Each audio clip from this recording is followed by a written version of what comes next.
AITA for insisting that I have nothing to apologize for after my husband read my diary? I'm trying to stay focused here, but my edibles have kicked in and I need advice. I have kept a diary since I was 10. It is my form of therapy, and I do not police my thoughts. I have never let anyone read my diary. My husband and I started dating over a decade ago. One day a couple of months in, he was over at my apartment, and I had hopped in the shower. When I came out, he was sitting on the bed shell-shocked. He said he read my journal, which was mostly about my life as a newly single woman. He told me it really stung to read all that. But wait. Hold on. How'd you find it? He said he was looking for matches. He couldn't tell me why he kept reading even after he knew what it was, but his apology was sincere and I forgave him. Not too long after that, things got messy. He started getting either very sad or very angry while referring to things he read.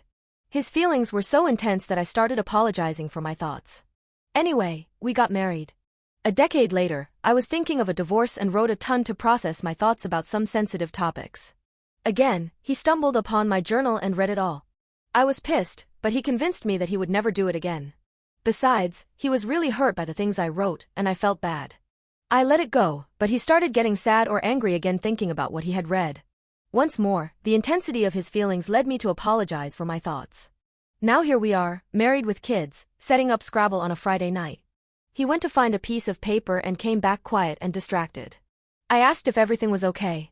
He looked at me sharply and told me that he just read my journal. I tensed, thinking of how I recently tackled some tough feelings related to our different ethnic and religious backgrounds. I wrote things that would have been hurtful to read, and I was mortified knowing that he did read them, but I was also annoyed. Wait. You read my journal again? He blamed me for leaving it out and accused me of being a bad person for what I wrote, but honestly I wasn't listening to him anymore. I just wanted to know why we were dealing with this again. It's pretty fucking basic knowledge that one shouldn't read other people's diaries, right? But look at him, forcing his way into my brain and shaming me for what he saw. I surprised myself by slamming my hand on the table. A third time? We were both hurt, but he was accusing me of overreacting while minimizing and deflecting from his behavior. He called me overly emotional when I cried over how violated I felt. This feels so wrong, like I committed a thought crime. So AITA for insisting he's 100% wrong? I'm so mad, but I am doubting whether my reaction was proportional to what he did. On a scale of 1 to 10, 10 being terrible, what would you rate someone reading your journal? And would you apologize for the things you wrote? Edit. Thank you all for your comments. I am overwhelmed. For those suggesting therapy, I have been in it for a long time, and I credit it for listening to the little voice in my head instead of ignoring it. Therapy gave me the insight to see what he was doing in real time. But to those saying YTA and ESH, all I can say is that this type of behavior has been normalized so much for me, and I have been gaslit for so long, that I automatically convinced myself it wasn't that bad. I feel like I'm emerging from the upside down, and I have to relearn basic social norms. You have no idea how sad all of this makes me. Update. We talked today, and he continued to minimize what he did and kept steering the conversation to how hurt he was reading what I wrote. I kept asking him if I shared those things willingly with him. When he said no, I told him that he can then deal with the consequences of his own actions by himself. I kept stressing to him what a big violation it was and that I needed space to think. I guess he's been stewing about it for the last few hours because tonight he started to yell at me in front of our kids and angrily tell them about what I wrote. He literally told them that I don't like that they are from his culture. Fuck man. Why are you hurting them? To hurt me? I was pleading with him to stop and trying to cover his mouth. The kids were shrieking and sobbing, and he was yelling and wild-eyed. The chaos of tonight just broke me. I had flashbacks of my childhood, screaming and crying on a stairwell watching my dad go after my mom. Long ago, I had promised that I would never put my kids through something like that. I tried to get them out of the house since he wasn't stopping, but we only got as far as my car where the three of us sat crying while I kept apologizing to them and trying to reassure them. God, how did I get to this point? Update 2. Hey, Reddit. Here's an update to my post from a couple of weeks ago. You can find the original here. I will keep the update itself brief. The kids and I are safe, and I am divorcing my husband.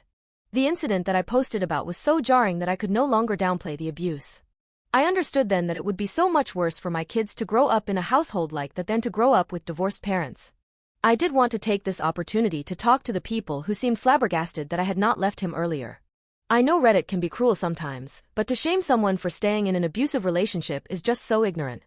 A person stays with an abuser for a myriad of reasons: fear, shame, mental health issues, lack of resources, lack of support, lack of money, the partner's coercive control, etc. Please educate yourself on abusive relationships before writing judgmental comments. In my case, I stayed because he was so good at manipulating and gaslighting, at sowing doubt and confusion, that I started taking notes during arguments because I felt like I was going crazy. He would say things and then deny up and down that he said them. He would tell me that I misinterpreted his words or that I had a bad memory or that I had anger issues. Meanwhile, he was the one punching at walls, breaking things, lying, and following me from room to room as I was trying to get away from him. After years and years of this, I left only when I saw how much staying would hurt my kids. To those in emotionally abusive relationships like mine, I want you to know that I see you. This is real abuse, even if it doesn't leave physical scars. Update 3. I took a break from my marriage because my husband's verbal abuse was escalating. He moved out for a few weeks. Some of the things that he said during our last fight, but had said many times before, were that I'm a failure, no one likes me, and I'm socially awkward. I have a graduate degree, I make good money, and I have friends, but I still believed him. During our separation, I signed up for a dating site. This was not to date or hook up with anyone, and I did not meet up or talk with anyone. It was only to see if I was really as undesirable as he made me out to be. He was wrong, I felt better about myself, and I deleted my account. Like Ross from Friends, I thought this was okay since we were on a break. I recognized that I should have set ground rules with my husband during the break, and I apologized to him about that. We tried to work on our marriage but, as those who read my other posts know, I am divorcing him. This time during our separation, we set ground rules. One of them, at his request, was that we refrain from dating sites and dating in general until the divorce is finalized. We both agreed. 2 days ago, I got a bank notification about some weird charges. When I looked into it, I saw that he had joined 2 dating apps and mistakenly charged our joint account. I took a screenshot and sent it to him without comment. He responded that it was okay for him to do that because I did it in the past. When I mentioned that we discussed and agreed to not do that, he said, "I'm just doing what you did." I said he was the one who specifically asked that we not join sites until the divorce was finalized, but again, he said that I did it last time, so it's okay that he did it. He's now acting overly friendly so that I will let this issue go, but I feel deceived and can't go back to trying to be amicable with him. I decided to limit our conversations to our mediation sessions, but he continues to insist he did nothing wrong and is accusing me of withdrawing like I always do and of making the divorce contentious. AITA for being bothered by what he did? I don't trust him, which makes me want to pull away, but maybe he's right that I don't know how to respond in a healthy way. He always accuses me of overreacting to things or of having unhealthy emotional responses, so if someone could please tell me what the healthy way to respond to this would be, I'm all ears. Update 4. Several months ago, I turned to Reddit because I knew something was wrong in my marriage, but I needed an outside perspective to tell me how wrong. I was the proverbial frog in boiling water. Since then, I've asked myself repeatedly why I didn't leave earlier. Then I remembered that I did try to end things a couple of months after we started dating. He was love-bombing me, and I felt smothered. When I told him that I wanted space, he was devastated. I see now that that was the turning point. I prioritized his feelings over mine. I gave him the benefit of every doubt. I convinced myself that the red flags I was seeing were aberrations. It hurts thinking about how much precious time I wasted on him. Here's my update, then. I moved into my new place 2 days ago, our home closed escrow, and the details of our divorce are finalized. These past few months were a unique kind of hell, but I am now bursting with hope and happiness. I am finally free of him.